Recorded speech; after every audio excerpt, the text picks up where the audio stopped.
Hello and welcome to Politics War Room with James Carville, and I'm Al Hunt. This week, our guests are the Washington Post great foreign policy columnist David Ignatius and the director of the U.S. Interagency Council on Homelessness, Jeff Olivet.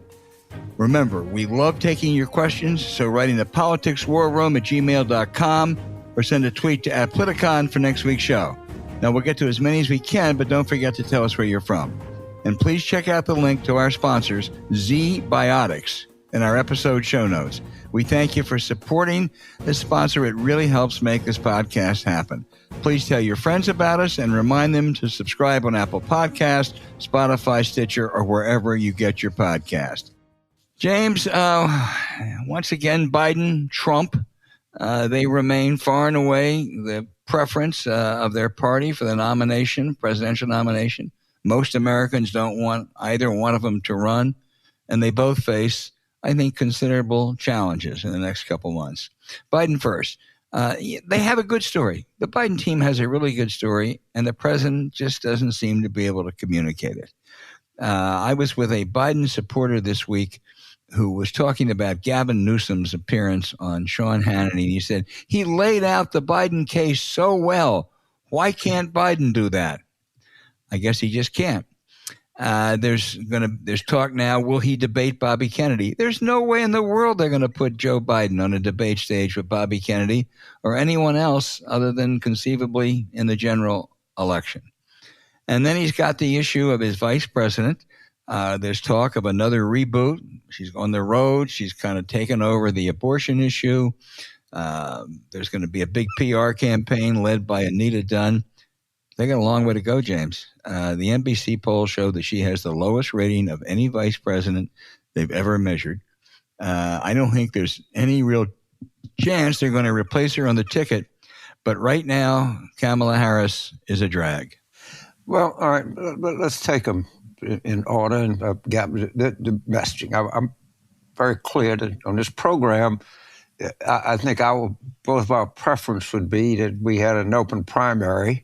But if Biden runs, that undoubtedly we would, I know I would, speak for myself, would be strongly supportive. I think he has a great record. The messaging to me is wrong. And the messaging is how good we doing. All right. Most people see that. They have the reaction, damn, with the cost of living, and does he really think that it's all great out there? I'm strapped. It's tough. And what the message should twist to is a little more shade a little bit toward fear and say, look, we understand that. That's why we have tried to deal as best we can to give you help on the cost of prescription drugs. We understand that. That's why we worked still far too high, but we worked really hard on getting the price of gas down. We understand that. That's why we have expanded these programs, and equally importantly, we are totally committed to maintaining the current levels of funding for Medicare, Medicaid, Social Security.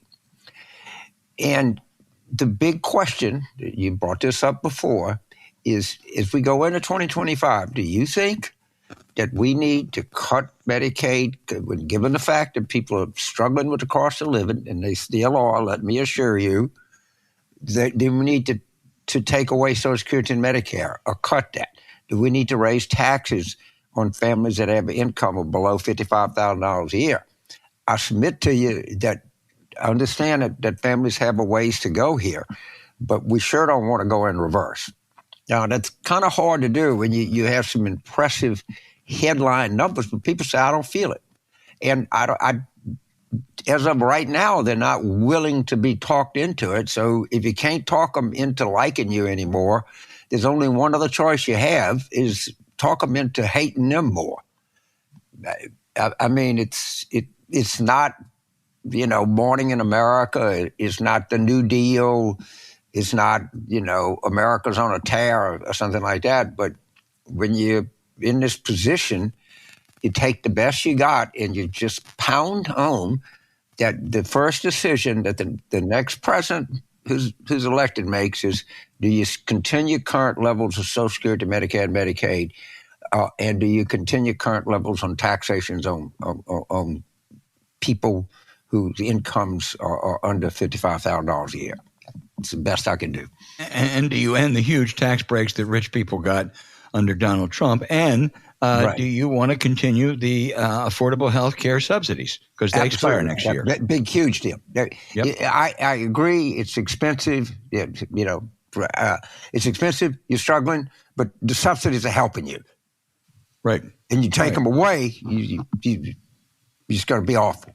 Absolutely. That and prescription drugs reform. It's not enough. Will make a difference. We understand that.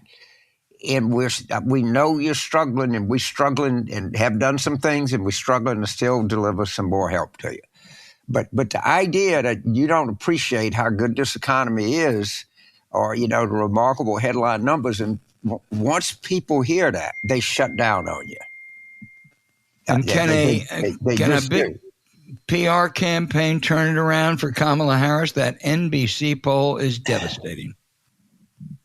So let's talk about Harris.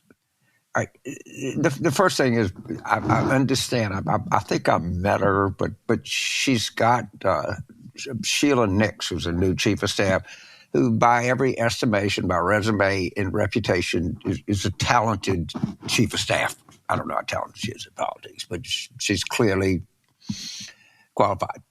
What they're going to do is they're going to take her very active on choice issues. All right. And she's going to be very.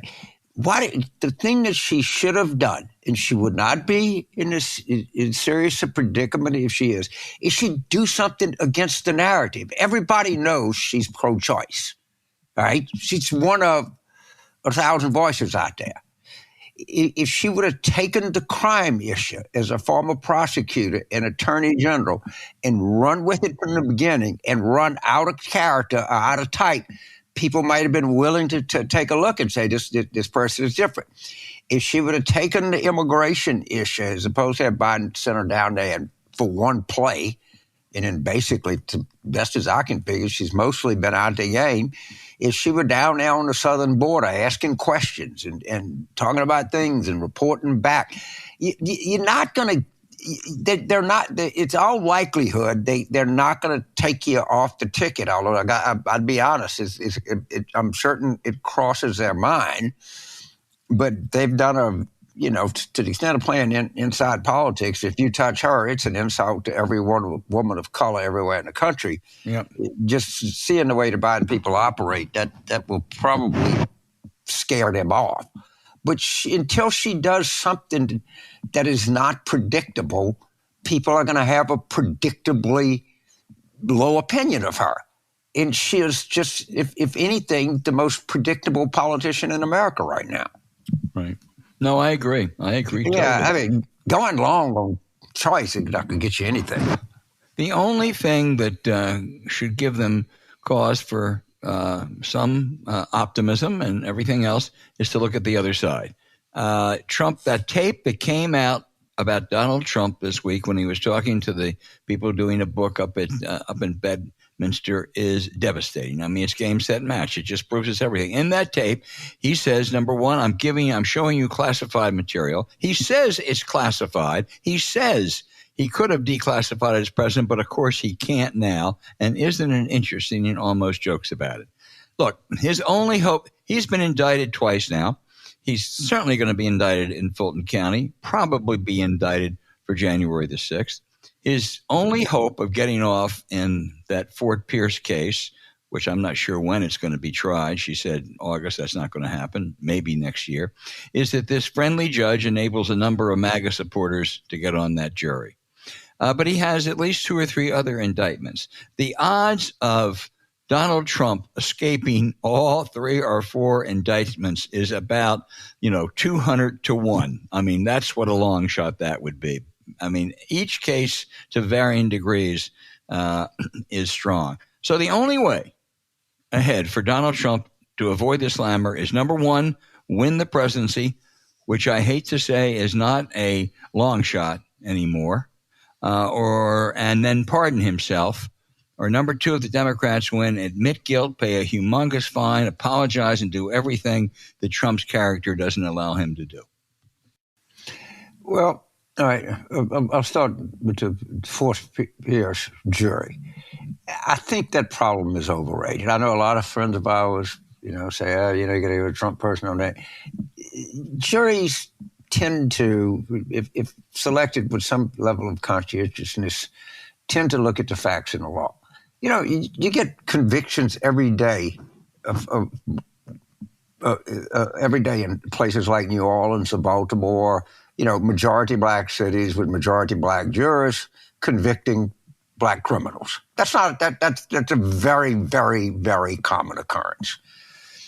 And, Fort Pierce is more Republican than Washington, D.C., but man, when you're sat there, I like to think if I was on a Trump jury, and I don't take a backseat to anybody hating him, but I think if I told that judge that I was going to pay attention to the law and the facts, I think I could do it.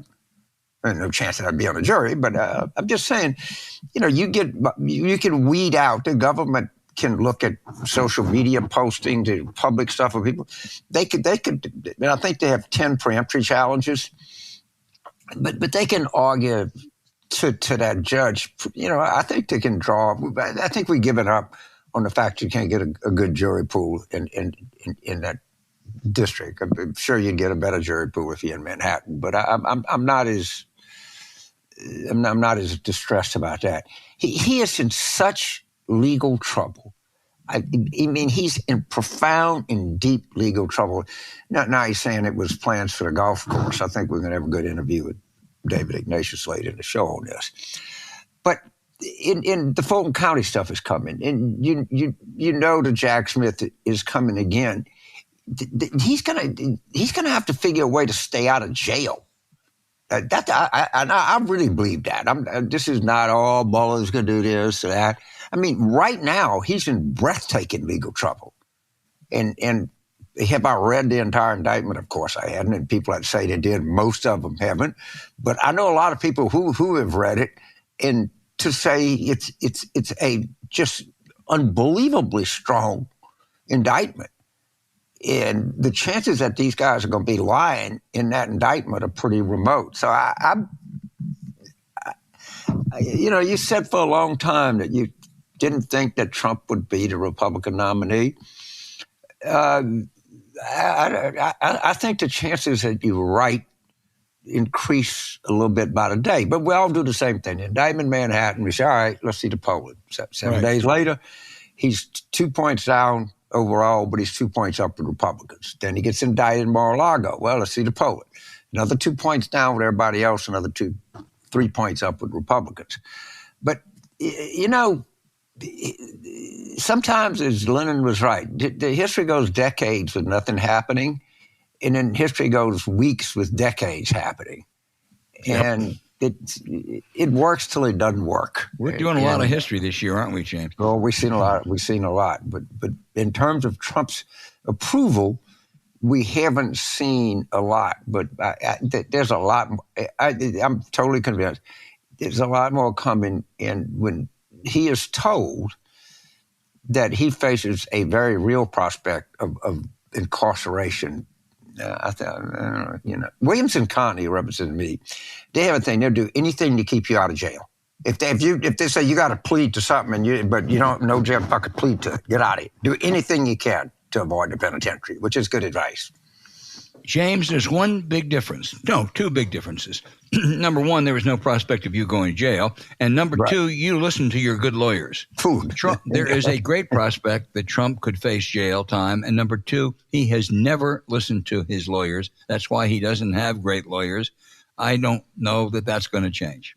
Maybe, but I doubt it. I don't either. In every great lawyer, every good lawyer, the first advice you get is shut the fuck up. Okay, that's He's incapable of doing what that. did people do? The reason any of us what they did after what they were supposedly to do. And I've never seen a guy convict himself more than Trump does. Yeah, he sure does. Okay, we will be following these sagas so much for another, 16 months, Jay? Wow.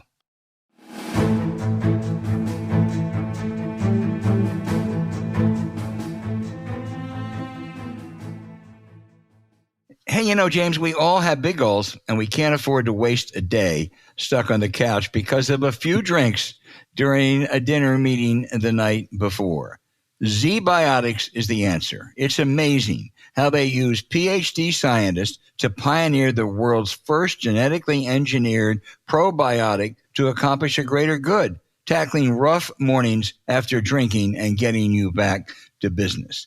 To fill you in, when you drink, alcohol gets converted into a toxic byproduct in the gut. And it's this byproduct, not dehydration, that's to blame for a tough day ahead. But Zbiotics produces an enzyme to break this byproduct down and is designed to work like your liver, but it's in your gut. That's where you need it most. Just remember to drink Zbiotics before drinking alcohol. Drink it responsibly and get a good night's sleep to feel your best the next day. Now, how important is it, James, to feel good enough to get back on the field even after a pretty intense social or business evening? Well, I would know because I don't drink it. I mean, excuse me. I know profoundly, and I know very well. And let me tell you, man. This stuff helps, and with everything like it's been and everything that it is, and we kind of got somewhat the pandemic in our rearview mirror, and people want to enjoy themselves, but they want to not enjoy themselves at night and enjoy themselves the next day. And I'm all for this, and this is a damn good product. And I'd like to get the New Orleans French Quarter franchise for this during Mardi Gras. I think we could do pretty good. Oh, wow. Would you ever? We're having a family weekend at our weekend place down in the Chesapeake this weekend. Son's coming up from the South and his girlfriend, and everybody's coming down. Man, I better bring several Zbiotics down there because I think there's going to be some celebrating. And James, you go on long runs after long nights, and that's with New Orleans or Mississippi humidity. Every time we have a Zbiotics before a drink, it makes such a difference the next day. And, even after drinks at the client dinner the night before, you'll be able to jump into action right away after waking up. I mean, I wish I'd known about this product when I was really younger. You'll feel ready to go with Zbiotics, whether it's writing all day, going for a run, or going in front of an audience. Now, give Zbiotics a try for yourself. Go to zbiotics.com/PWR to get 15% off your first order when you use code PWR at checkout. Zbiotics is backed by a 100% money-back guarantee. So if you're unsatisfied for any reason, they'll refund your money, no questions asked. Remember to head to zbiotics.com/PWR and use the code PWR at checkout for 15% off. You also can go grab the link in our show notes. Hey, thanks, Zbiotics, for sponsoring this episode, and thanks for what you're going to do to help me this weekend.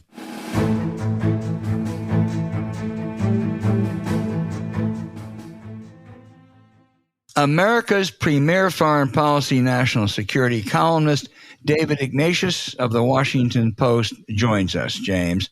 David, what a Russian whirlwind. I mean, it's just, you go back, I guess, to 1991 for anything like it. As of today, and it could change, tell me how strong or how tenuous is Putin's hold on power? You wrote that he blinked, and is that would indicate his hold is not very, very real. And Prigozhin is in Belarus. What's his future and of his Wagner group?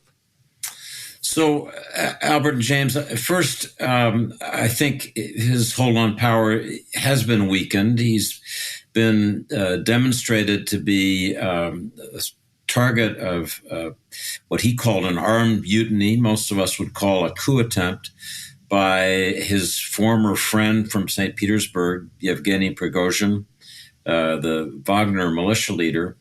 And we're now in the period in which Putin is trying to figure out just how deep the conspiracy that Prigozhin organized against Putin's regime went. There are rumors of people within the Russian military who were part of this scheme. One of the fascinating things is that U.S. intelligence picked up probably signals, communications between Prigozhin and members of this conspiracy at least a week before Prigozhin moved. So those are the things that are right now driving Putin crazy, trying to figure out how vulnerable is he. But in simple answer to your question is there's no question that he's weakened. I just would caution you and your listeners, Putin is still very strong and very dangerous, and it's way too early to be dancing on his grave. He ain't gone yet. That's a point well taken. And as Stephen Cocken notes, the history of coups, isn't very encouraging in Russia. But you also noted that Putin couldn't count on his army. He just couldn't count on his army last weekend. And usually when a dictator can't count on his army, it suggests he may not be a dictator for long. So even with all the power he has, he's got to be hearing footsteps every day, David. He does. So I just want to recount the events of Saturday, because this is a day that historians will study for years. So Prigozhin storms Rostov-on-Don in the southern Russia, the command center for their campaign in Ukraine. He's welcomed, cheered in the streets, immediately takes over this command center. Another unit of his militia moves up the road toward Moscow, and they move essentially unopposed. Prigozhin said on Monday the army let him pass, greeted him, welcomed him. So he moves to within 120 miles of Moscow. That's pretty darn close. He's at the gates of the capital, when by Prigozhin's own account, he sends out reconnaissance and realizes that there's going to be a bloodbath. In other words, that the support he was expecting from the military and the security forces in this conspiracy isn't there. That Putin has managed to get them to turn sides, and that there's going to be a bloodbath. That's the point at which suddenly Putin has the upper hand. He's exposed Prigozhin's plot, and that's the moment in which this weird deal to get Prigozhin out of the country to Belarus is hatched by Lukashenko. Put yourself in Prigozhin's shoes now. He's in Belarus. He saw he couldn't take Moscow. He's another guy that's got to hear footsteps and got to worry about survival. But what do you think he's planning now or hoping for now, and does he have any options? So his option really is to survive another day and another day after that. I would not write a life insurance policy for this man. Yep. I think it's clear now that Putin's initial reaction was to kill him. Lukashenko said in an interview that was published today that Putin talked to him on Saturday about wanting to whack Prigozhin using the mafia language. And I think that still very well could happen. You look at people who betray Putin, whether it's Sergei Skripal, the intelligence defector, or Litvinenko in Moscow was poisoned. Putin goes after these people relentlessly. So I think Prigozhin is in permanent danger. He won't sleep. Somebody put it, will sleep with one eye open for the rest of his life. The reciprocal question is how much will Putin worry? And again, I would caution people into over-dramatizing Putin's vulnerability. The truth is, he exposed this coup and stopped it bloodlessly without firing a shot. He has an uncanny ability, I think, as a dictator for moving at the right time. And in truth, there was nobody other than this goofy ex-chef who was prepared to challenge him. There was no real opposition. That's part of why Putin's still in power. What happens to the Wagner group of thugs? They, some say, have been Russia's most effective fighting force in Ukraine and active certainly in Africa and Syria. Where do they go? What do they do? It's one of the questions that we're all watching. I would question whether they've been an effective fighting force. They've been an effective siege force. They've been effective cannon fodder. They died by the thousands, so you could say they're brave soldiers. But in terms of military prowess, not demonstrated to me. They remain powerful in Africa. So the best thing that Prigozhin can hope for is that he survives personally in Belarus, that his fighters continue to do these very lucrative contracts in Mali and other countries where they basically get a share of mineral wealth and other loot in exchange for their services. Prigozhin gets even richer. Putin revealed one of the astounding things that came out the last couple of days is that the Russian state paid Prigozhin, who turns out to be this traitor, $1 billion for the services of his militia in Ukraine, and another $1 billion for catering. I mean, holy smokes. What are they serving? Filet mignon every night? So that's $2 billion that was paid to Prigozhin to fight this valiant war in Bakhmut. What will happen to these Wagner troops? I'd be surprised if any Russian military commander trusted them with any significant role in the war going forward. James. Dave, well, thank you so much. And our astute foreign policy observer, I'm a political guy. Although I did work in Ukraine, I guess about 2007. And when you get into Eastern Ukraine, that part of the world, it's not the skins in the shirts. I mean, some people are Russian, some are not. It's a very fluid dynamic. It's just not like we think. It's not even like you're from Mexico when you're from the United States. It's very amorphous. And one of the in Belarus, just as a political guy, I don't even know if this is like a country. All right, they're Rus and they're white Rus or whatever, but Lukashenko struck me, and I guess to some extent still strikes me as a Russian vassal state. Yet he became the kind of negotiator, the central guy in this. Do you have any kind of insight as to the backstory? Did they use him to broker theirs? Is he really at risk because he let Putin put nuclear weapons in his country? And, is he a separate country? Or is he like the 51st state? I don't know, but help us on this.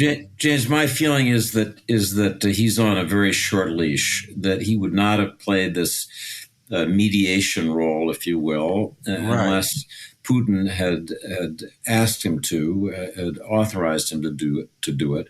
Right. Why did Putin do that? Again, I think Putin just couldn't be sure that Prigozhin's forces had been stopped. Putin doesn't like moving into territory that's unknown, where he can't control it politically. He abhors that. And this was that situation of uncertainty. So he ceded some of his authority to Lukashenko, but not much. And it's still true that Lukashenko, for all his strutting the last couple of days, survives basically on scraps from Putin's table. So the big story now is Trump and the documents and waving them around at Bedminster and his conflict with General Milley. Can you shed any light on, do you think that if there were these plans to invade Iran, were they thought up on General Milley's own, or did Trump, to your knowledge, did he ask for these plans? What Trump, you don't know for sure, was he flashing around with documents about a new golf course layout, or is there something really serious going on here about Iran, General Milley, and Trump? So let me just speculate based on what I know in general about how Please do. War plans operate. So if you're General Milley, the chairman of the Joint Chiefs of Staff, for any contingency that might arise, such as the possibility of a military attack, a war with Iran, you prepare detailed plans. the Pentagon has a whole section of the Joint Staff that does nothing but prepare war plans. Every combatant commander has War Plan 2A for particular eventualities. So it would not be surprising. Indeed, it'd be surprising if Milley had not prepared his own version of what would happen. And I'm assuming this would be after we took an initial military strike at Iran's nuclear facilities. Then you got to follow on. The war doesn't stop there. That's the beginning. So what would you do next? And I'm assuming from what's been written that Milley wrote out such a war plan. And I think Trump's point here has been to say, I wasn't the crazy warmonger. I didn't want to go to war with Iran, as has been alleged. It was that General Milley. Well, Milley didn't want to go to war with Iran either, but he did, as a responsible commander, want to prepare that planning. That very sensitive document, I mean, it's just hard to overstate how delicate that information is, how valuable to be to adversaries. That's what Trump apparently was waving around. It was Milley's personal version of an Iran war plan. And the mind boggles at the idea that he would show this, but it was to try to settle a political fight with Milley. Trump hates Milley, right. And I suspect vice versa. But this was to try to get one up on Milley and show that Milley it wasn't Trump who was the nut, it was Milley who did this. That was his point. So let me dig down a little bit deeper. I'm sure there's a plan to invade North Korea. And I'm sure there's a plan of how you would defend Taiwan against China. I'm sure there's a plan of what would happen if the Russians would invade Poland. I don't know shit about foreign policy, but I'm 100% sure. And I'm sure that plan is sitting at the Pentagon. And they're not going to go say to the president. But do you think it's possible that Trump requested this plan to invade Iran? Would it be in the normal course of the daily thing where the Joint Chiefs would show the president what the plan was? Or was there some, based on your knowledge or assumptions or experience, was that something that Trump was looking at as a possibility late in his term? Yes. So I'm certain that one of Milley's concerns late in the term was that Trump might do something dangerous that would be destabilizing, that could get the country into war. And the most obvious trigger point would be Iran. And so he would have wanted to think carefully about that. The chairman of the Joint Chiefs is the president's primary military advisor, the president's commander-in-chief. There is no war plan that doesn't have either the explicit or implicit support and understanding of the president. Presidents are briefed on the range of war plans. That's part of what happens when you become president. You get read into a lot of very secret things that military and intelligence agencies have planned.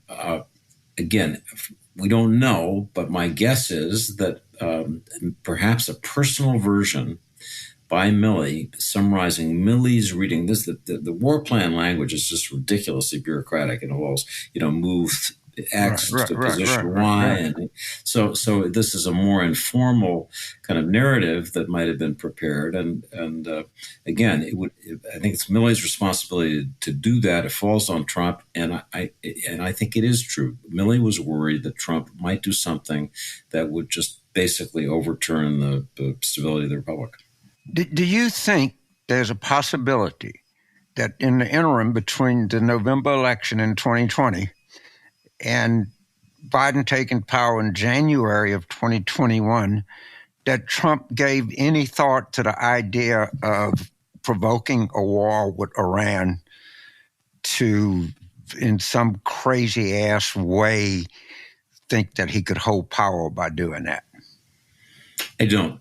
I think his thinking was in other directions. I think he was very focused on the idea of declaring the Insurrection Act to call the military out in the streets in a way that would bring political pressure against his opponents. In those final weeks, James, his interim Secretary of Defense, Chris Miller, was instructed not to start wars, but to pull troops out rapidly from places where they were deployed. That was one of the things that bothered Milley and the chiefs, was the kind of quick reduction of American forces.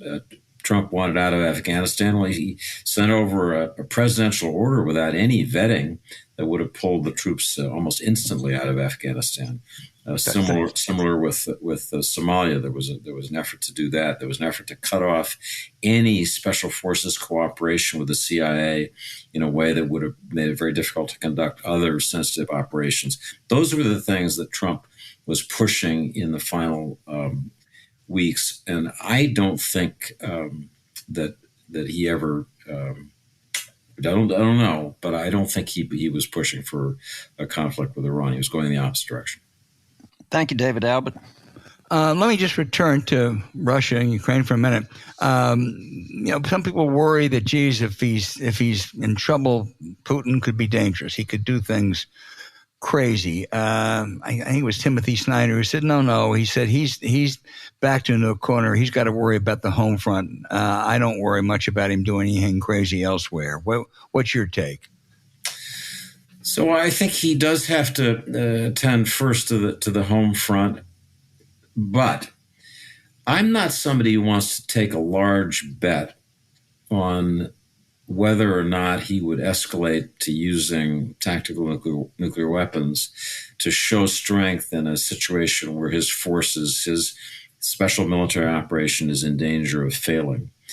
He probably wouldn't. There's lots of evidence that suggests he wouldn't, but that's not one where I'd want to roll the dice. And I'm entirely supportive of the combination of caution and toughness that Biden and his team have shown in pushing more and more weapons to Ukraine, allowing them to stop the Russians, but being extremely careful about anything that would bring Russian escalation. And this is a period where, because of what's happened in Russia, you do have to worry that Putin might escalate.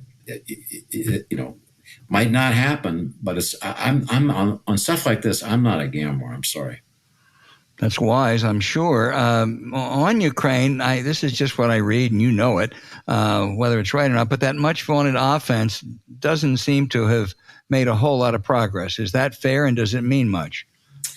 As of this date, it's accurate. The Ukrainians have not advanced significantly, but the Ukrainian strategy, as I understand it, and again, we're just guessing from a distance, is to move on different axes south and to see how the Russians react, to see where they're weak and vulnerable. And then they've kept in reserve the bulk of their mobile forces so as to be able to jump on that target of opportunity, see someplace where there's a break in the Russian lines, and then pow, move fast through it with substantial forces. They've still got those forces in reserve. I think the opportunities that they'll have will increase in coming weeks because of demoralization of the Russians. They got Russian soldier, as we say, sitting there thinking, "What the hell am I doing here?" I've got people, throwing mud pies at each other back in Moscow, and I'm in this crappy trench. So I think Ukraine's opportunities will increase, and the point to underline is when they have an opening, they have the forces in reserve to exploit it. David, one final question from me, and James may have one or two more. I'm sure one person watching this about as carefully as we are is Xi Jinping. What would you guess he's thinking, and does it change any of his calculations? So there have been a number of lessons that Xi would have drawn over the last year. The United States is tougher in supporting allies than he might have thought. Despite its political disorganization, it's more capable of bipartisan action than he might have thought. In terms of the events of the last week, what I think Xi is thinking, which he thinks every day anyway, is the importance of absolute control of his party and military security establishment.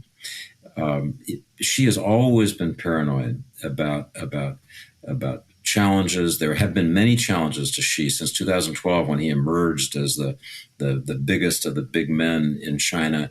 There have been a lot of people who would have loved to have cut him down to size. And he has been absolutely ruthless. He conducted essentially a purge of the party, the military, and the intelligence services from 2012 to maybe 2016. There's a whole new generation in each of those institutions that are Xi people. He thinks he can depend on. But now I think he's going to be even more paranoid. He's going to look carefully. He's going to have his commissars vet everybody. Is that person really loyal to me? Anybody who spoke up on behalf of anything she didn't like, I think he's going to focus on. But he sees now the importance of the path he chose. Putin chose to allow corruption in sort of weird, freewheeling oligarch situation with characters like Prigozhin running around. She went the opposite direction. She said, we need to stop corruption in China. So he created it's called a discipline inspection commission to do this purge of the party and the military, to get the corrupt, freewheeling oligarchs in China out of power. He's, I'm sure, thinking, man, did I ever do the right thing? Look at what happened to my friend Vladimir, who didn't do that. He almost got sacked. Right. James? So David, I'm going to use your expertise. I'm going to ask you a political polling question, all right? Yeah. And I would frame the question when it comes to China, some people say China is a growing power, an effective country whose tentacles are being spread throughout the world, and it poses an existential threat to U.S. dominance around the world. There are other people, option B, who say China is not near as strong as it looks on the surface. They have significant debt, significant demographic powers. They only have one aircraft carrier, and their strength militarily and diplomatically is overrated. Which comes closer to your view, statement A or statement B? Well, this is the weaselly answer. It's all right, but you gotta pick A or B. I understand. It's framed to be weaselly. So I think the China threat has been overhyped a little bit. I think they're the first peer competitor we ever had. They are powerful and getting more so. But they're not destined to be dominant in the way that we thought 5 years ago. 5 years ago, it was just an axiom that they were going to be the overwhelming power of the world. And I think people now question that. India is larger in terms of population. India is growing significantly faster than China. India is growing about 10% now. China's lucky if it's growing 5%. I think it's probably more like 3 or 4. So you had this explosive capitalist economy in India and a somewhat sluggish one in China. Xi has been making mistakes. He's made some significant mistakes, I believe, in some of his military expenditures. So China is less an inevitable dominant power, less an inevitable country with which we'd have to fight a war. It's still, I mean, it is racing to nuclear parity with the United States. It refuses to talk to us about controls on nuclear weapons. So there are a lot. I could go down a list, James, of things to be scared about. But in terms of your question, if you have to say, is it more powerful and scary than we thought, or a little bit less? I'd choose a little bit less. Thank you. That was just for the question I had. But you do read a lot about it's not some kind of paradise. It's an autocratic state, and everything they do is smarter and better than we do. I'll leave one story. Only private company I've ever been affiliated with is Palantir, and the CEO is a friend of mine. And I tell a story about a jazz ensemble going to Beijing, and the Chinese love jazz. And so this guys from New Orleans get up and they do a concert, and everybody stands up and cheers. And the Chinese rush it, and they ask them, "How did you memorize those notes?" and I think there's some wisdom in that jazz group in asking them how they memorize the notes. I think they're better at memory. We might be a little better at improvisation, but I don't know. It's just a thought. I love that. Americans aren't quite as good at playing jazz as they used to be. I would I'd say we're getting Well, the a little bit reason back ourselves. that Jazz left New Orleans is the Navy closed down all the whorehouses in Storyville and had to move to Chicago.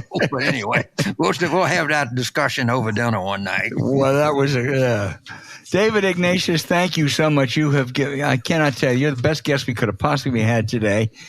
Please say hi to your wife, Dr. Eve Ignatius, who took you to the White House dinner the other night, I see. Yes, she did. And she in my book, she was the belle of the ball. Thank you, Albert. I can see that. Thank you, James. Yeah. Nice to talk to you. You bet. Thank you, David.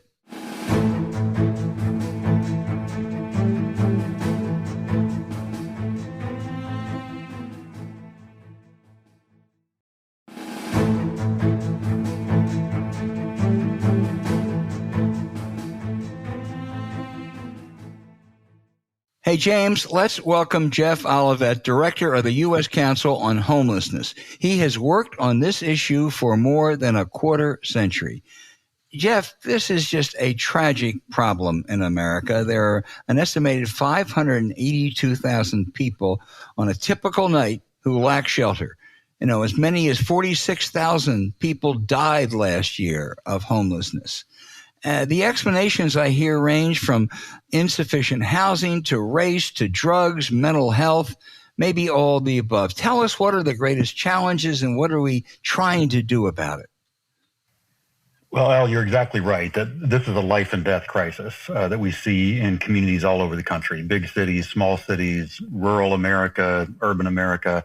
And it is deadly. People die without a home every day. The causes, as you said, are multiple. The affordable housing crisis is the biggest driver of that, but also the breakdown of a lot of other systems. We don't do a great job taking care of people with disabilities. We don't do a great job preventing homelessness before it happens in the first place. So in a lot of ways, homelessness is a reflection of a whole bunch of stuff that's broken. What happened to homelessness during the pandemic, and has there been any difference post-pandemic? There were many of us, including myself, in early 2020 who were saying, get ready for a tsunami of new homelessness. People who had lost jobs, who were losing homes, who were in danger of really being displaced.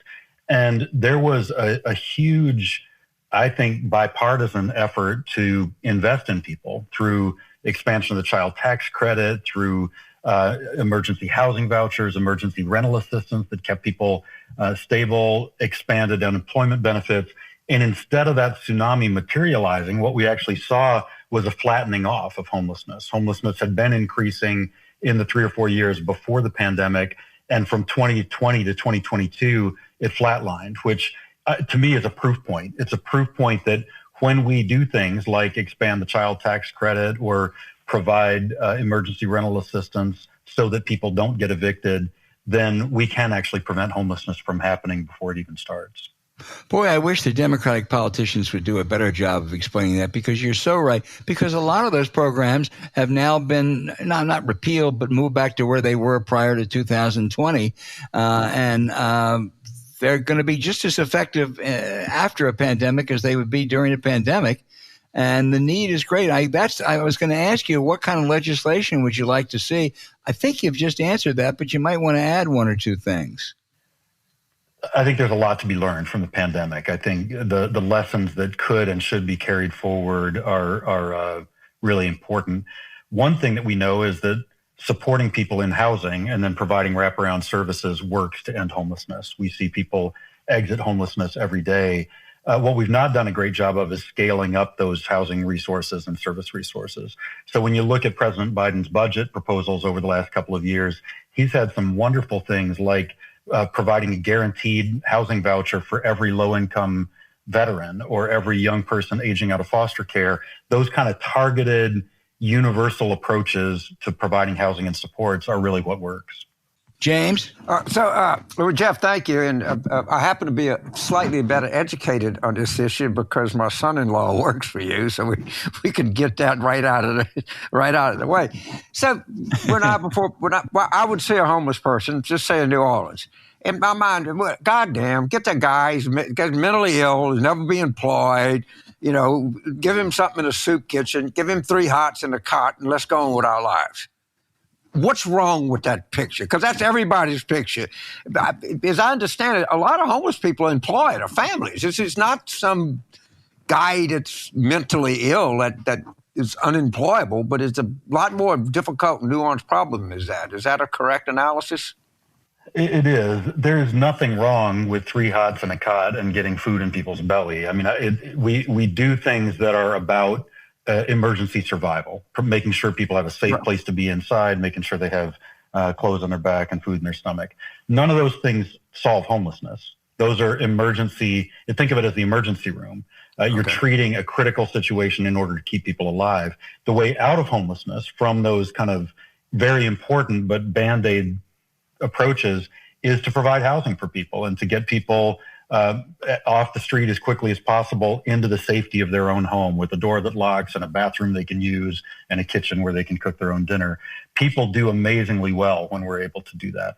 The other thing you said, James, that's really important is that homelessness is not homogenous. There is not one single stereotype that holds up. There are plenty of people who are homeless who do have serious mental health issues or serious drug and alcohol issues, and many don't. There are a lot of young moms with kids. There are young people who aged out of foster care. There are older adults becoming homeless at alarmingly high rates right now. And so it is an issue that can affect people of all different situations. There's not one type of person. So I'm reading a little bit and asking, and it seems that it's kind of universal. Is one of the best solutions to homelessness is actually more housing. Is that too simple, or there's actually something behind that sort of Carvillian observation that, well, if you're homeless, you need a house? Well, that's right. I mean, it's exactly right. The solution to homelessness is a home. It's a house. Now, that's not the only piece of the equation. We know that a lot of people need a motel room. Well, yeah, there are a lot of ways to put a roof over people's head that don't necessarily result in a permanent home. People also need access to health care. They need often job support or support getting reconnected with jobs and school. People need human connection. We need to make sure that once people are housed, they have really good wraparound supports and care and relationships so that they don't become homeless again. So I would say housing is essential to end homelessness, but it's not sufficient. We also need to really be thinking about what it takes for people to reconnect in communities. So before I turn it back to Al, which is going to be after one more question, let's talk. Everybody loves veterans, okay? Yeah, I wear my Marine Corps hat, and people inevitably, say something nice. And the Republicans love veterans, the Democrats love veterans, et cetera. Talk about veterans' homelessness and what are we doing to address that issue, which strikes people as kind of truly unjust, if you will. Well, all homelessness is truly unjust in my opinion. But you're right that I think a lot of people have been able to get behind addressing veteran homelessness, and it's one of the great success stories over the last decade, beginning with the Obama administration and then continuing through the Trump administration and now the Biden-Harris administration. We have driven a 55% reduction in veteran homelessness, and we've done it through housing and services.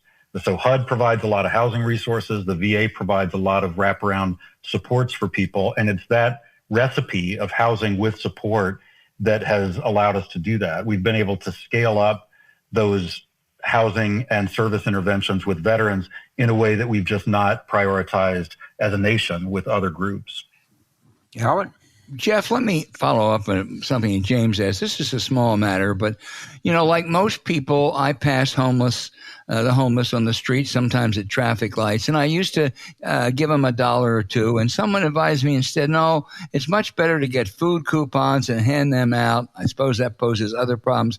But what advice did you give to just people like us who encounter those poor people who are homeless? I think it's a question of conscience, Al, about whether we give money to individuals or not. There are a lot of ways to get involved with supporting work to end homelessness. A lot of people choose to give money to organizations that provide housing or provide food or provide support. There are others who choose to give somebody money. And in many cases, that's a question of survival for that person, whether they're going to be able to get a place to stay for the night or food in their belly. Now, there is, I think, a concern often of what people do with that money once you give it to them. And I think once you hand somebody some money, it's their money now, and they can make the choices they make. Now, again, I think each one of us has to make our own choice about whether we want to support people like that. Yeah. Jeff, you're doing really important work on the federal level, but a lot of the homeless issue has to be dealt with at the state and local level, I believe. Where are we doing pretty well and where not so well in states and localities? It's my belief that we all have a role to play. The federal government certainly has a role to play in funding programs and in shaping directions for policy. But the real work plays out at the local level, as you said. It plays out in the work that mayors do and that nonprofits do, what state legislatures do in funding programs. One exciting trend I've seen in the last couple of years is a number of states beginning to invest pretty heavily in housing development, but also in homelessness solutions. The state of Minnesota just passed expansive legislation funding a lot of this important work. Washington, the state of California, and others have really begun investing more heavily in the issue. And I think that's critical. It's also critical that we get private money at the table more, philanthropy, corporations, the business community, the faith community. Where we see that alignment, we see really good things happen. So I'll give you a couple of examples of that. You asked about geographies. In Milwaukee, Wisconsin, the county and the social service providers, the housing providers, got aligned with the business community behind supporting people to get into housing. And they were able to reduce their downtown unsheltered homeless population from well over 100 down to less than 20. Houston's been a success story that a lot of us talk about because there's been such good alignment for a long time of housing resources and the faith community and the business community and the nonprofits. Houston's actually seen a 63% reduction in homelessness over the last decade. They had almost 10,000 homeless folks on any given night a decade ago, and now that number's down to about 3,000. The work's not done, but they've been able to show real progress. I'm excited about what I'm seeing come out of Los Angeles right now, and that sounds counterintuitive, but I think Mayor Bass has done an extraordinary job since she's a great mayor. And she's spearheading work on homelessness in a way that very few elected officials have done in my lifetime. It's been extraordinary to watch. James, we have to get her on our show. Let me, one final point, Jeff, about some of the challenges, though. We live in a very comfortable neighborhood in Washington, a very comfortable neighborhood. And a homeless shelter was built, and one of the neighbors I heard complaining about it. It's right next to the police station. I mean, it is right next to the police station. And I said, number one, where in the hell do you want to put it? Down, in some place where there's all sorts of other problems. And why are you threatened by something that's right next to a police station? But there is that not in my neighborhood attitude that's hard to overcome. That's right. And Al, I've been to the shelter that you're talking about, and it's an extraordinary place. Washington, D.C. has actually done a really good job in getting families in particular out of shelter into housing. And that shelter that you're talking about is a stopover point for people. It's the transition, right? Yeah. And I think it's tragic what you're talking about, that there are so many people who just don't want those people, I put that in air quotes, those people in my backyard. And they would also then complain about visible homelessness downtown. So you can't have it both ways. Exactly. I believe that we've all got a role to play. And in many cases, that means inviting programs into our neighborhoods. We know that development of affordable housing does not decrease property values. It actually increases property values. We know that people exit homelessness all the time, and that if we can support folks in becoming reconnected in communities, so many folks who are just living on really hard times can be great friends and neighbors and family members and reconnected. They already are. And this kind of dehumanization of people and this otherizing of people, those people, is just not useful. And it's not humane, frankly. It's not the kind of nation I want to live in. James? So before we go, just make an observation, maybe get your comment. People what they don't like is disorder. So if you ask people, what are you feeling toward immigrants? They'll be very positive in the country, but more than you would think, all right? What are your feelings toward the southern border? They would be what you would think negative. All right. It's the same thing with crime, and it's the same thing with homelessness. I think most people's instinct is not to dislike the homeless person, but to dislike the disorder. All right. Because it's not very orderly if you live in a city, particularly like I do, even a poor city, is I don't hate that person, but I don't like what I'm seeing. And I don't, and that's just I think it's a very human reaction that people have. I like immigrant people, of course I do, but I don't like disorder. I understand that some people are disadvantaged in life, but I don't like crime. And to the extent that messaging works in this, is that we can do this in a humane, orderly way. It doesn't require disrupting a lot of lives. It requires helping people's lives. That's just the general observation from 35,000 feet on the issue that admittedly I'm deficient on, but thanks to you, I'm less deficient today. We are a lot less deficient than we were 15 minutes ago. Jeff Olivet, you are doing incredibly important work. Just very quickly, for our listeners out there, just very quickly, what can they do? What's the best thing to do? I mean, to give money to one of these organizations, or just in 15 seconds, give them some advice. People can get involved in all kinds of ways. First of all, hold out hope that we can actually end homelessness. It doesn't have to be this way. We can do better. I think people can give money. People can give time. People can advocate for good legislation at the local, state, and federal levels. I think people, first and foremost, can treat people experiencing homelessness as fellow human beings and treat them with kindness, with respect, with love. And I think we can do much better for each other as a nation, as a society. Good advice for everybody out there. And Jeff Olivet, the director of the U.S. Council on Homelessness, this has really been for us an important experience. Thank you so much for being on. Thank you, Jeff. Appreciate it. Thanks so much for having me.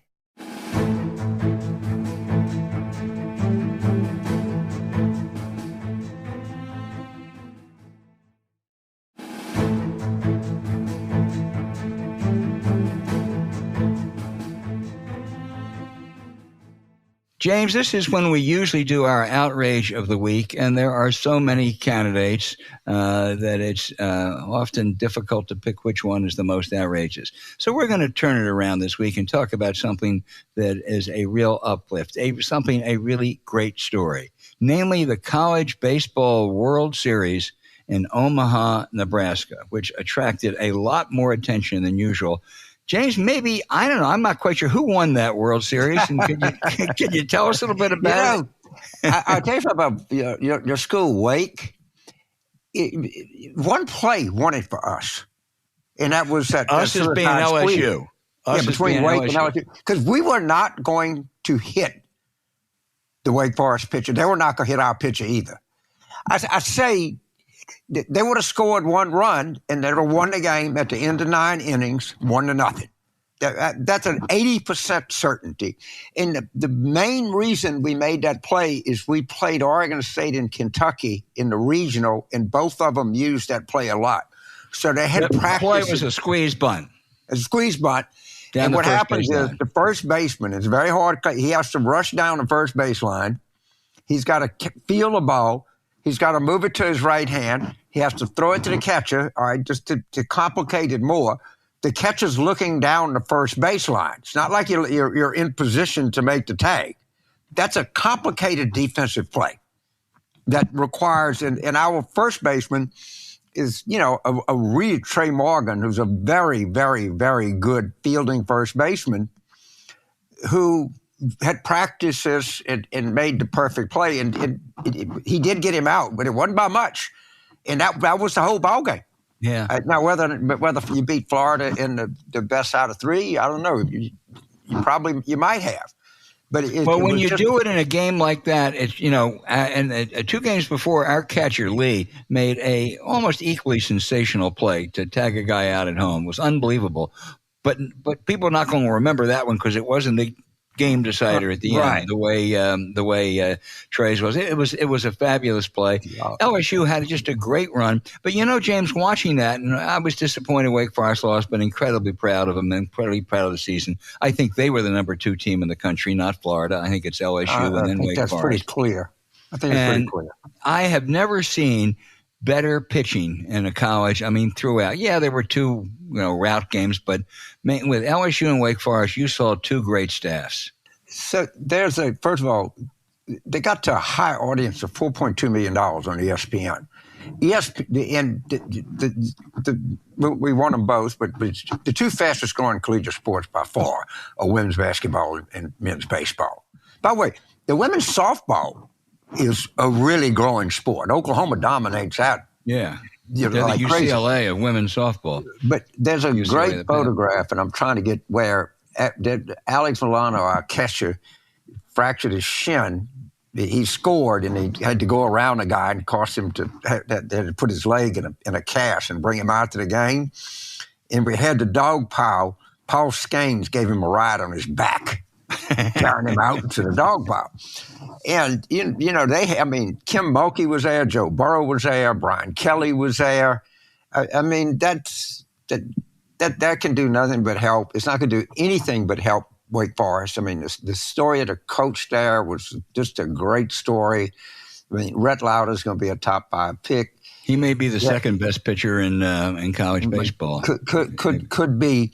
And there were so many, the other thing, there were big names there. I mean, Skanes and Dylan Cruz and Lauder and that White Langford, the guy from Florida, was a huge name. I mean, they really had the stars on stage, and the public responded. Like, it was by far the highest.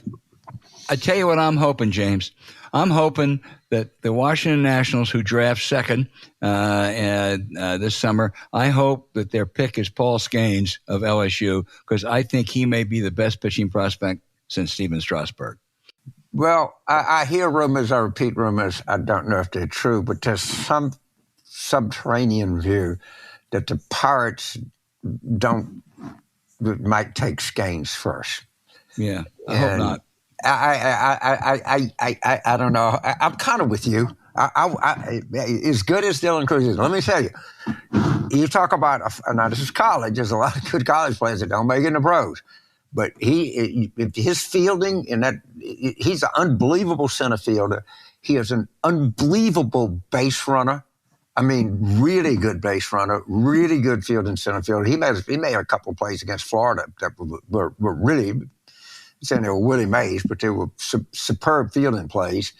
He batted for something. He's got real power. He was the player of the year in college baseball. He's like a constellation. No, I'm with you. I'd rather have Skanes. Both would be good choices, but I tell you, if I were drafting, 4th or 5th, I'd take Brett Lauder. He is a great pitcher. And we were not going to hit him. Right. And we have a double-A batting order. All right. I mean, we're the best hitting team in college baseball. We wasn't coming close to hitting Rhett Lauder. Right. No, when we weren't coming close to hitting Skanes. It was a fabulous game. Okay, that's better than any outrage we could have done this week. It was. I called James Carville the night they won. It was a cause of some celebration. I hope he took Zbiotics that night. Oh, I'm watching tonight. It's on they're having a celebration at the box. Yeah, I think it's going to be 7:30 Baton Rouge time, be 8:30 Eastern. I guarantee you that thing will be so full you won't believe it. Okay, they'll go nuts. Take Zbiotics.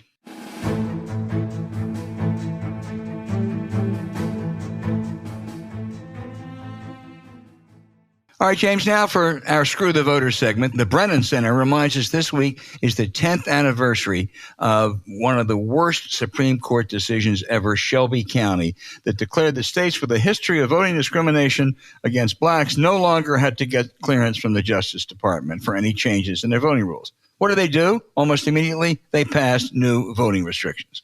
It's in a list of one of the 5 worst Supreme Court decisions. Dred Scott, Korematsu, which sanctioned the detention of Japanese citizens, overturning most of McCain-Feingold, and the Dobbs decision, add Shelby County. It was really, really an outrage. It was 10 years ago today, and democracy has paid a price. And James, I want to give you one bit of good news, and then you can comment on it. Some good news. I heard from Terry Goddard from Arizona, who we had on, and he passed that bill that required disclosure. The Arizona Supreme Court upheld that voter referendum, despite the intense opposition of all the vested interests. So Terry Goddard, another big win for him in Arizona on just disclosing large donors. Oh, that's great. Let me tell you, the Burns said ought to get the goddamn Nobel Prize. And it's not just because Michael Waldman, who's a war room guy. I mean, the stuff that they do and the expertise they have, the reliability they have, the good people they have there, it's just a unbelievable organization. And I mean that. I really do. And they're just invaluable in this whole thing, and people should really go and link on to their site. And my experience with them is when they say something's a fact, you can pretty much take it to a bank. It's a fact. You can. I couldn't agree with you more.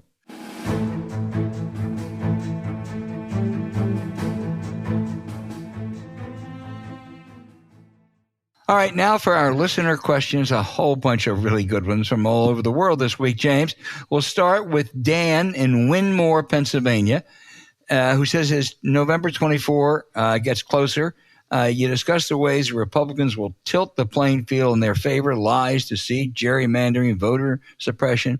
It would be great. Please discuss the implications of the several red states dropping out of EPIC. Remember, we did that voter suppression. That's the one that tests whether voting is being done legitimately or not. It's a bald-faced way to enable more voting fraud. I mean, I think Dan's right, James, don't you? This is just Republicans worry they can't win legitimately, so they're going to win illegitimately. I think and of course you're 100% right. The most telling quote in all of this was by Cleta Mitchell, who is really right-wing, but very influential attorney on the right. She said in Wisconsin, these students just roll out of bed and go vote. Well, duh. Isn't that what the general idea is? All right, my entire life is I've rolled out of bed and I've gone to vote. My voting precinct is a block? Yeah, maybe not even a half block and a half block equal one block, right? That is commonplace. What is wrong with these people? Why would you deny someone the right to vote? And this woman is an accomplished attorney who, must have gone to law school and said, well, let's just roll out of bed and vote. Well, of course we do. What's wrong with that? And by the way, why shouldn't a 19-year-old vote? They have a hell of a lot greater stake in the future of this country than me as a 78-year-old have, wouldn't you think? They certainly have a longer one. Yeah, but they're so patently so unaware of what they say. But it's what it is. They don't want college kids in Wisconsin to vote. Just say what it is. Yeah. No, it is. Look, Peter, they tell you. Peter in my favorite town, Boston, Massachusetts, says, in my dream, Joe Biden makes a surprise announcement in the order of LBJ's March 31, 1968 conference, at the end of which he says he's going to withdraw from the 2024 race. Please complete my dream. Who do you think would step up the Democratic ticket? And I ask each of you to fantasize a little and then respond in reality. To do the latter, to respond in reality, it ain't going to happen, Peter. It might be a dream I have too, but I just don't think it's going to happen.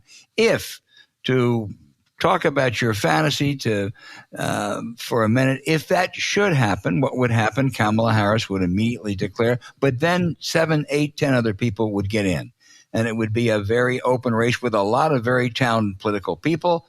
If you ask me my preference for a Democratic ticket under your unrealistic scenario, Peter, it would be Gretchen Whitmer and Roy Cooper, or Gretchen Whitmer and Mitch Landrieu.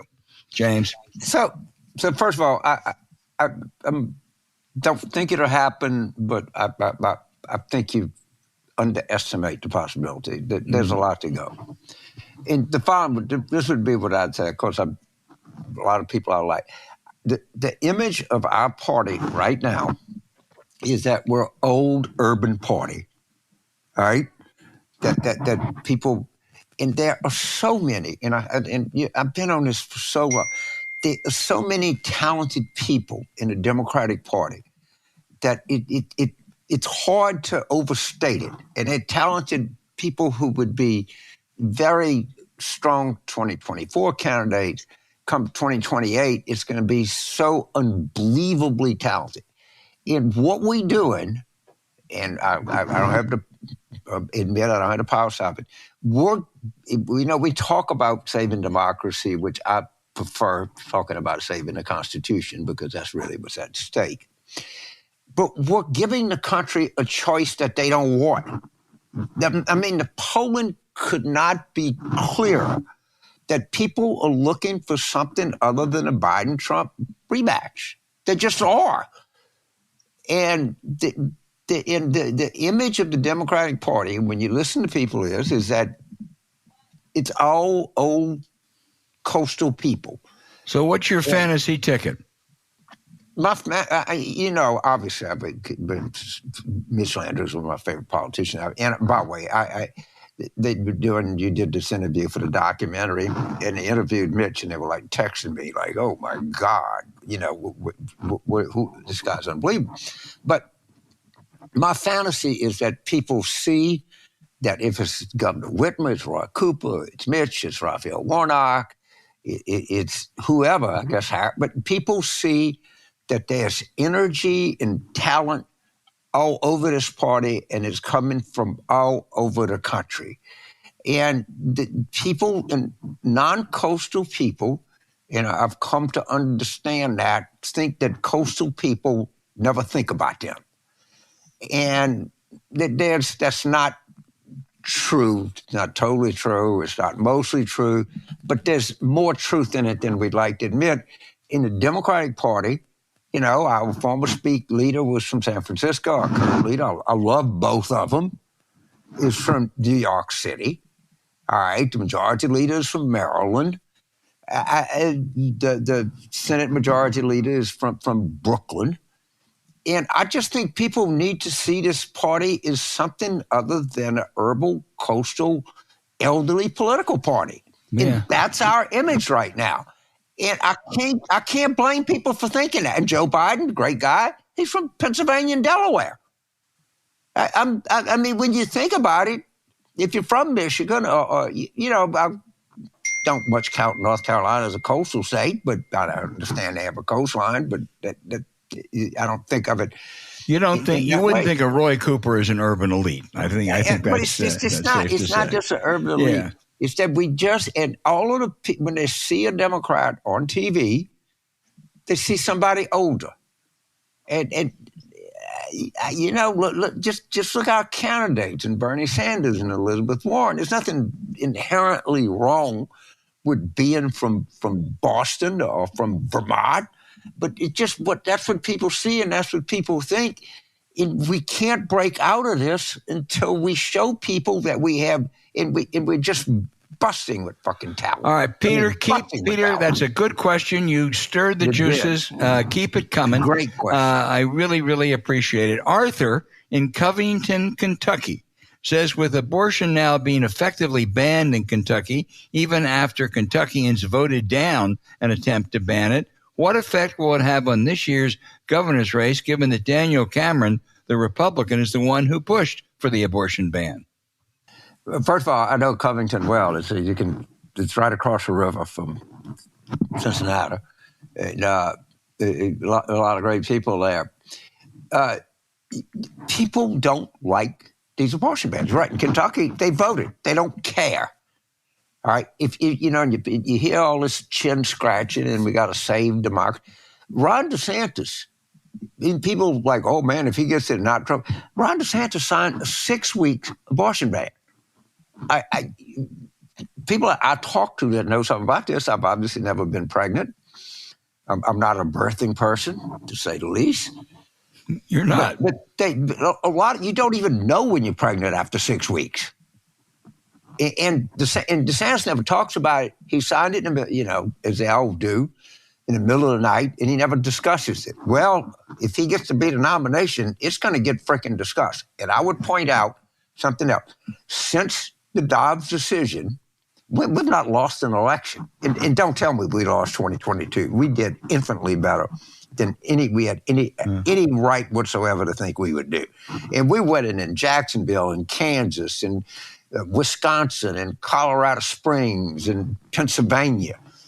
I mean, this is a potent issue. The Supreme Court fucked up, and John Roberts and Brett Kavanaugh know it. You can see them crawfishing, which is Louisiana, from back and moving backwards like crazy. You sure can, Arthur. And I think to your question, I'll make my prediction. You shouldn't predict, but I'll make a prediction. Beshear's going to be reelected in Kentucky.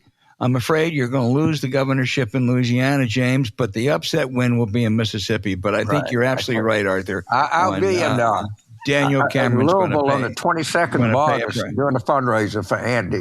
I did one last year. We raised the last time we ran. There was fun and grand, but I'm coming. I love Kentucky. All right, Arthur, August 22nd, you got to be in Louisville. Brendan, and we're going from Covington to Greenwich Village, New York. All right. Brendan asked, if a Republican were to win in 24, would Tim Scott be the best of the lot in terms of unifying the country and respecting the parameters of American constitutional democracy? Or is he just another hard-right kamikaze? When Jack Smith takes down the Don, Ron's too uninspiring. Does Tim Scott have a legitimate lane? Brendan, I have no doubt that Tim Scott's better than Donald Trump, because anybody is. But first, tell me, what has he done? Well, I mean, every story I read about Tim Scott is he's more optimistic than the other. Well, great. He's a black Republican. Yes, that's true. But what has he done? He's been in the Congress now for 12 years, and I'm not sure he's ever done anything. I'd kind of like to know that a little bit more before I say, okay, Tim Scott is the best of a bad lot. You know what Tim Scott is? He's a safe space Republican. So I was listening something on a car radio. It was either, I don't know, it was 124 or 122. And they had Don Bacon, who's the Republican congressman in that very dicey district, Nebraska 2. And the guy's a retired brigadier general. And he was, to be fair, he was very critical of Trump. All right. Mm-hmm. And they said, well, who could you be for? And right away, he went to Tim Scott.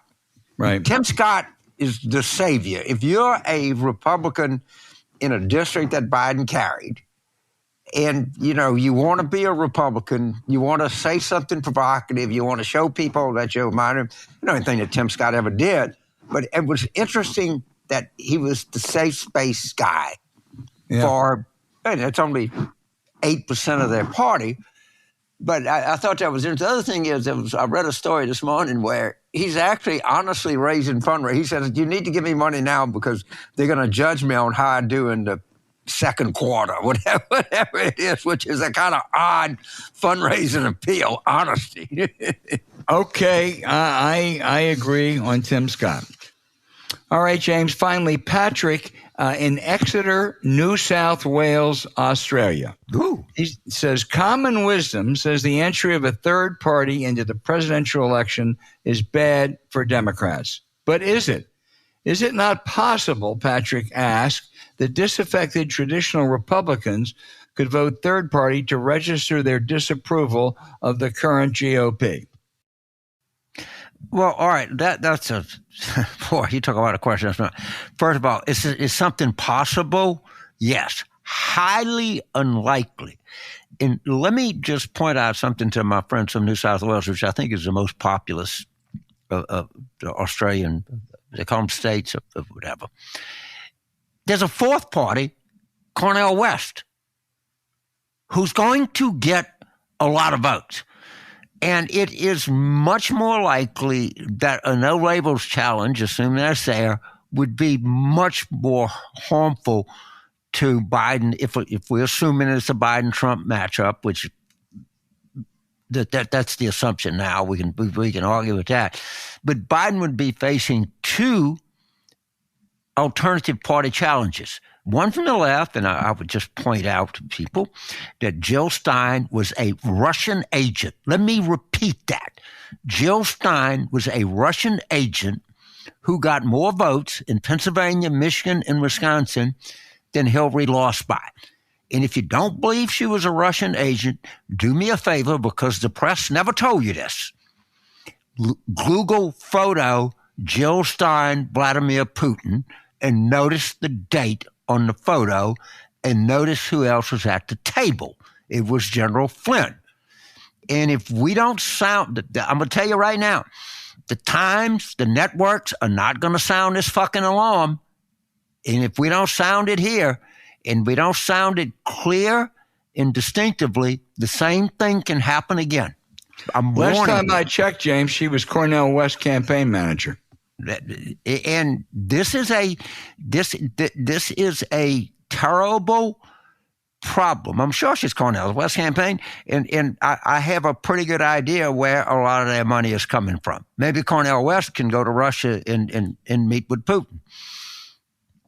Don't know that, but I wouldn't put any of this off the table, if you will. But I do know that there's a photo prior to the 2016 election of Jill Stein, and I don't think she went over there on her own dime. And I'm going to go ahead and speculate openly that there was an honorarium involved in her appearance. And she was all over RT, Russian TV, being pro-Russian. Okay, I think I think that has answered your question, Patrick. So there's no good news coming from a third party. All right, keep those questions coming. There's a 5% chance he's right. maybe 4.7. Maybe, right. We'll get to as many as we can, and so please keep them coming in. And thank you.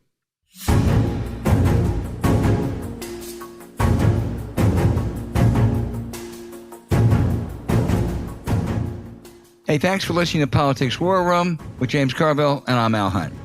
Don't forget to send your questions for us by email to politicswarroom@gmail.com or tweet them for next week's show at Politicon. Following this episode, we'd really appreciate it if you check out the link to our sponsor, Zbiotics, in the show notes. We thank you for supporting them, because when you do, it helps make this podcast happen. Now, to keep up with us, subscribe to Politics War Room on Apple Podcasts, Spotify, Stitcher, or wherever you listen. Please rate the show with a 5-star review. We'll be back next week with another show as we continue our War Room planning.